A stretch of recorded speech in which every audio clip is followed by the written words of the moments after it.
اور اس سے پہلے کہ ہم آپ سے اجازت چاہیں، آخر میں اہم خبروں کا خلاصہ ایک بار پھر۔ کربلا میں حضرت امام حسین رضی اللہ تعالیٰ عنہ اور ان کے رفقا کی عظیم قربانی کو خراج عقیدت پیش کرنے کے لیے کل 10 محرم الحرام کو یوم عاشور منایا جائے گا۔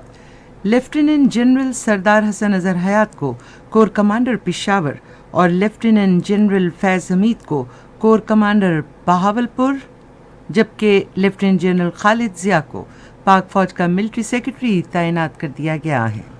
اقوام متحدہ کی سلامتی کونسل کا ہنگامی اجلاس آج ہو رہا ہے، جس میں غزہ پر اسرائیل کے وحشیانہ حملوں پر بحث کی جائے گی۔ اور آج برمنگھم میں ختم ہونے والی 11 روزہ دولت مشترکہ کھیلوں میں آسٹریلیا نے سونے کے 66 تمغوں کے ساتھ پہلی پوزیشن حاصل کر لی ہے۔ خبرنامہ آپ نے سنا۔ پینل انجینئر تھے محمد اویس معراج، سپروائزر شعبہ اردو عبد الباسط تبسم، مدیر ہوم ڈیسک وسیم احمد، مدیر فورن ڈیسک نور حسین چنڈ، مدیر کھیل کی خبریں طارق محمود، مدیر تجارتی سائنس اور فن کی خبریں مقدس رؤف، کوارڈینیشن ایڈیٹر نور حسین چنڈ، مدیر اعلیٰ غلام مشتبہ میمن اور نگران اعلیٰ عبدالرؤف خان۔ یہ پیشکش تھی شعبہ خبر ریڈیو پاکستان کی۔ مزید خبروں اور تجزیوں کے لیے ہماری ویب سائٹ ہے radio.gov.pk اور آپ ریڈیو پاکستان کے آفیشیل فیس بک پیج ریڈیو پاکستان نیوز پر خبرنامے کی براہ راست ویڈیو سٹریمنگ بھی ملاحظہ کر سکتے ہیں۔ اس کے ساتھ ہی نعیم زبیری اور تسکین ظفر کو اپنی پوری نیوز ٹیم کے ساتھ آج کا خبرنامہ ختم کرنے کی اجازت دیجیے۔